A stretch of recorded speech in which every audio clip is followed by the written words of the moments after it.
Salut tout le monde, c'est moi. Après une absence indécente d'environ 6 mois, je suis de retour pour vous parler de la fameuse expérience de la grossesse. Alors pour moi ça a été un véritable enfer, je ne veux plus jamais revivre ça. Ou alors il va vraiment falloir qu'on me paye une bonne grosse somme pour que je retombe enceinte volontairement. Alors j'aime bien parce que très souvent si vous regardez sur Facebook, mauvaise chose à faire. Mais si vous regardez sur Facebook, les femmes sont là tellement épanouies, tellement heureuses d'être enceintes et oh mon dieu on respire le bonheur. C'est faux. Déjà on respire pas tout court en fait parce que le fœtus prend une bonne partie de ton oxygène. Tu montes 3 marches, t'es par terre, t'es en train de cracher tes poumons comme si t'avais fumé depuis 40 ans. Ensuite, deuxième chose, dans le premier trimestre, moi j'ai eu la chance inouïe d'avoir des nausées. Les nausées, bon bah c'est simple, hein, je me lève le matin, si je ne mange pas dans les 10 minutes qui suivent, je vomis. Mais si je mange une cuillère en trop, je vomis. Concrètement, je passe mon temps à vomir. Un enfer. Je m'étais dit, oh bah tiens, j'ai un peu mal au ventre, j'ai un peu la nausée, je vais m'allonger. Sale idée, ne vous allongez pas quand vous avez la nausée de grossesse, etc. Non, ça ne marche pas. Et c'est pareil, on appelle ça des nausées matinales. Mais c'est pas que le matin, ça arrive à peu près n'importe quand. Ça peut arriver tout le temps et tu le sais, et tu vas dans ton lavabo et tu regardes ton déjeuner, ton petit déjeuner, ton dîner, finir là-dedans et tu te dis mon Dieu, je vais crever avant le deuxième trimestre. Bon, bah, je suis toujours en vie, hein. Si vous me voyez là, c'est que je suis toujours en vie. Mais ça a été très très compliqué, j'étais fatiguée, j'étais mal, voilà, et enfin j'ai dépassé ce stade des nausées quand je suis arrivée au deuxième trimestre. Alors le deuxième trimestre, on vous dira tout le temps, oh le deuxième trimestre c'est celui le plus facile parce que les symptômes un peu affreux de grossesse comme la nausée disparaissent et laissent place, on va dire, à juste le ventre qui s'arrondit. Vous respirez mieux aussi, donc ça c'est top. Mais pour ma part, est arrivé le moment de la dépression. Je savais que la dépression postpartum existait et que c'est quelque chose de très très dur, mais je ne connaissais pas la dépression pendant la grossesse. Ça a été très très dur pour moi parce qu'en fait, pour vous expliquer exactement mon quotidien dans la dépression de grossesse, je me levais le matin. Je n'arrivais pas à accepter le fait que je sois enceinte. Je me disais, c'est pas possible. Je ne vais pas avoir d'enfant, c'est pas possible. Je suis pas enceinte. Ou alors je voyais bien que j'étais enceinte, mais je me disais, de toute façon, le bébé, il va pas survivre, en fait. Je vois pas pourquoi je me réjouirais d'être enceinte, parce que mon bébé ne va pas survivre, c'est sûr. Pour moi, c'était inconcevable que j'aille jusqu'à l'accouchement ou qu'après l'accouchement, j'ai un enfant. Je faisais énormément de cauchemars dans lesquels je voyais le fœtus de mon fils décédé sur le sol. C'était des visions d'horreur, à tel point que je me suis dit, je vais pas faire de shopping pour mon enfant. De toute façon, ce sera de l'argent foutu en l'air en fait. Je vais pas me réjouir, je ne vais pas acheter de vêtements, je ne vais pas acheter je vais pas préparer la chambre en fait, je vais pas acheter de lit, rien. Tout ça pour moi c'était inconcevable. Je ne pouvais pas parce que mon enfant n'allait pas être là. Et je me suis dit je veux m'éviter un cœur brisé en achetant des affaires pour qu'au final on m'annonce que la grossesse n'est plus viable et que je sois obligée de me lever tous les matins en voyant le berceau vide de mon fils qui restera vide. Pour moi c'était juste inconcevable et ça a été à un tel point dans la dépression que on m'a conseillé de voir une psychologue obstétrique. Alors les psychologues obstétriques, qu'est-ce que c'est? Ce sont des psychologues spécialisés pour les femmes enceintes, les femmes qui veulent tomber enceintes mais qui n'y arrivent pas, les femmes qui ont eu des interruptions de grossesse, alors volontaires hein, parfois, mais surtout pour tout ce qui est fausse couche et qui du coup ont du mal à surmonter leur drame. Moi j'ai fait 2 séances Et il y a des gens qui sont réceptifs à la psychologie et d'autres pas du tout. Je fais partie de ces gens pour qui la psychologie me passe au-dessus. Parce que le fait est que je sais quels sont mes problèmes, je sais pourquoi je les ai. Mais comme a dit la psychologue, j'ai déjà les clés en main pour m'en sortir, mais il faut que je les applique. Pour moi, parler à un ami est beaucoup plus efficace que de parler à un inconnu, même s'il est professionnel. Pour certaines personnes, au contraire, ça va être beaucoup plus dur de parler à leurs amis et il va leur falloir quelqu'un d'extérieur. Pour moi, c'est l'inverse. Ça dépend de chaque personne. Après ces séances de psy, je me suis dit, écoute, ton enfant va bien. J'avais été voir un sage-femme qui m'avait fait une échographie et qui me rassurait en me disant écoutez madame, tout se passe bien, le bébé va très très bien, regardez-le bouger, etc. Et il m'avait dit écoutez, de toute façon, si vous êtes angoissé à l'idée qu'il puisse ne pas être viable, allongez-vous 10 minutes sur votre lit et vous le sentirez bouger. Et c'est quelque chose qui m'a beaucoup aidée et grâce auquel j'ai pu me projeter un petit peu plus dans la vie de maman. Parce que le sentir bouger, même si je trouve ça affreux, j'avais l'impression d'être dans Alien. J'avais un truc là qui... Ah, ça bougeait, c'était bizarre parce que c'était lui qui bougeait, pas moi, mais c'était dans mon corps. Puis je le voyais aussi, vous voyez des mains apparaître, des pieds... Enfin, c'est vraiment particulier hein, la grossesse. Hein. Faut pouvoir le vivre. Moi j'avais un petit peu de mal à regarder ça. Enfin, quand les gens me disaient « Oh c'est merveilleux, je l'ai senti bouger », moi j'étais là « Oh mon Dieu, je l'ai senti bouger ». J'avais l'impression de plus être dans mon corps en fait, j'étais juste un incubateur et mon fils se servait de mon corps pour naître. Quand je vous dis que c'est Alien, c'est Alien. Et enfin, on est arrivé dans le 3e trimestre. Le 3e trimestre a été très très dur, encore une fois pour moi. Déjà parce que j'avais mes hormones qui vraiment partaient dans tous les sens. Alors en soi, je faisais pas les choses stéréotypiques des femmes enceintes, où en fait je partais à pleurer d'un coup et puis après je rigolais d'un coup. Non, pas du tout. Moi je regardais Grey's Anatomy, je pleurais, mais ça c'est habituel. Enceinte ou pas, je pleure en fait. Je vois un petit chat mourir, je pleure. C'est humain, ça n'a rien à voir avec les hormones au bout d'un moment.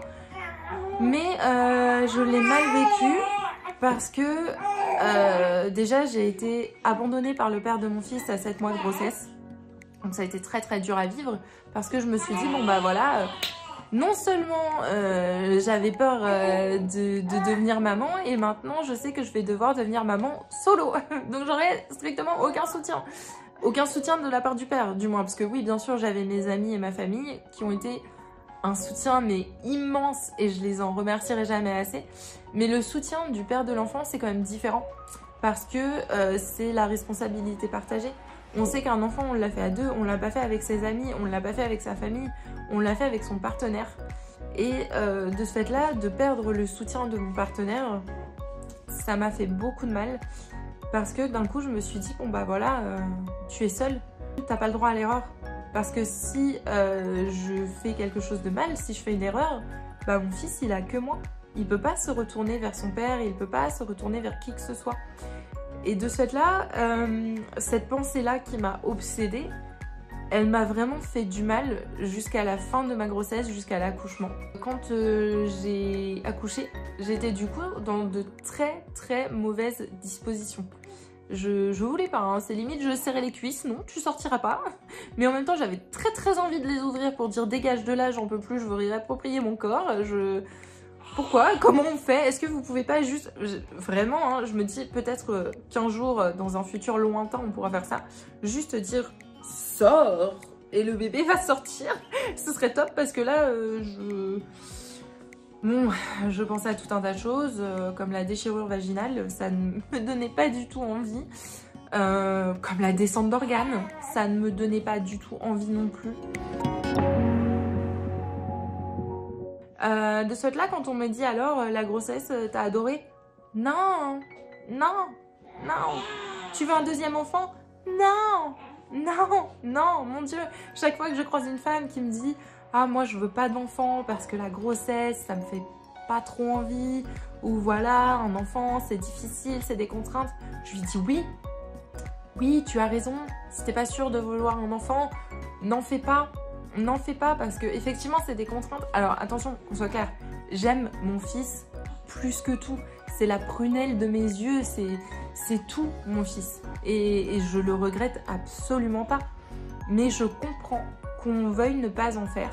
Parce qu'effectivement, ça change totalement la vie. Il fut un temps, je me levais à 10 h du matin et je me disais « Ah, il est tôt ». Là, je me lève tous les matins à 6 h 30. Et quand je me lève à 7 h, je me dis « Ah, dis donc, j'ai bien dormi cette nuit ». Donc voilà, après, bah, moi ça m'arrange parce qu'au final, je fais plus de choses le matin. Ça me fait plaisir de me lever, il n'y a pas de souci. Mais je comprends que pour certaines personnes, ce rythme de vie ne convienne pas. Ils ont raison en fait, à chacun son rythme de vie, chacun envisage la vie qu'il souhaite. Et si un enfant n'en fait pas partie, bah, je comprends. Après, l'arrivée de mon fils, pour moi, ça a été quelque chose de très révélateur. Disons que j'étais un peu perdue dans ma vie. Alors, j'étais pas perdue dans le sens où je sais pas qui je suis et tout. Non, ça, c'est bon, j'ai dépassé ce stade. Bon, voilà, je sais qui je suis, mais je ne savais pas trop ce que je voulais faire avec précision. Je veux dire, j'étais encore en études à l'époque où j'ai eu mon fils. Je savais à peu près dans quelle direction je voulais emmener ma vie, mais j'avais pas les moyens. Les moyens, je veux dire pas dans le sens financier, mais les moyens dans le sens où je voyais la ligne d'arrivée, mais je ne savais pas comment y aller. D'avoir mon fils, ça m'a donné des objectifs sur le court terme afin de pouvoir voir sur le long terme, là où avant je voyais sur le long terme sans envisager le court terme. Maintenant, je sais que tous les matins, si je veux faire quelque chose de ma vie, il faut que je me lève. Parce que de toute façon, j'ai pas le choix. Lui, mon fils, il va me rappeler en me disant « Non, non, faut que tu me nourrisses, faut que tu me changes, faut que tu t'occupes de moi. » Du coup, tous les matins, je n'ai pas le choix que de me lever. Et fort heureusement, de temps en temps, il dort. Et de ce fait-là, quand il dort, je n'ai pas le choix que d'occuper mon temps. Parce que sinon, je suis là à rien faire, je regarde la télé, bah, c'est génial, mais c'est pas une vie. J'ai pas envie de me définir que comme étant la maman d'Adriel. J'ai envie de me définir comme étant sa mère. Certes, mais pas que. Je veux être une femme à côté de lui, je veux être quelqu'un à côté de lui parce que je veux lui montrer le bon exemple. J'ai pas envie qu'il se dise « Bon bah ma maman, c'est que ma maman et voilà ce qu'elle a fait de sa vie ». J'ai envie que mon fils il soit fier et qu'il me prenne en exemple en se disant « Bon bah voilà, ma maman elle s'est battue, ma maman elle a fait quelque chose de sa vie, ma maman elle est devenue quelqu'un ». Et c'est ça en fait qui m'a fait grandir, c'est le fait de l'avoir lui et de me dire maintenant, certes il compte sur moi, mais c'est pas vraiment que il compte sur moi, c'est plus, je me dis, j'ai apporté un être humain, un citoyen dans ce monde. Je veux pas qu'il devienne n'importe qui. Je veux que ce petit citoyen se dise, voilà, je dois devenir quelqu'un, je dois faire quelque chose de ma vie, je dois contribuer moi aussi à la société et pas seulement survivre en fait. Donc voilà, la grossesse, ça a été un enfer, mais je le regrette absolument pas, pour rien au monde. Et le conseil que je pourrais donner aux femmes qui hésitent ou qui ne veulent pas d'enfants, déjà pour celles qui hésitent, le conseil que je peux vous donner, c'est vous ne serez jamais prête pour avoir un enfant. On ne l'est jamais. Qu'on le veuille ou qu'on ne le veuille pas, c'est impossible de se préparer à l'arrivée d'un enfant. Par contre, si vous n'êtes pas sûr de vous, parce que vous n'êtes pas sûr de votre partenaire, ne faites pas d'enfant. Si vous n'êtes pas sûr de vous, parce que vous avez peur de ne pas être une bonne mère, que vous avez peur de ne pas assurer, faites-le. Parce que je peux vous assurer que bon, je me considère comme étant une bonne mère à l'heure actuelle. En même temps, c'est pas trop compliqué. Hein. S'amuser avec lui, voilà, essayer de l'éveiller, ne pas lui crier dessus, pas trop.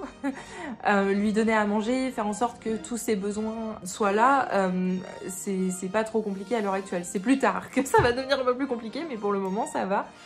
Mais je veux dire, c'est être une bonne mère, c'est simple, dans le sens où il suffit d'être à l'écoute de votre enfant, de rencontrer tous ses besoins et juste de l'éduquer dans le sens d'être une bonne personne, d'être quelqu'un d'honnête, d'être quelqu'un de respectueux, d'être quelqu'un qui est heureux dans sa vie.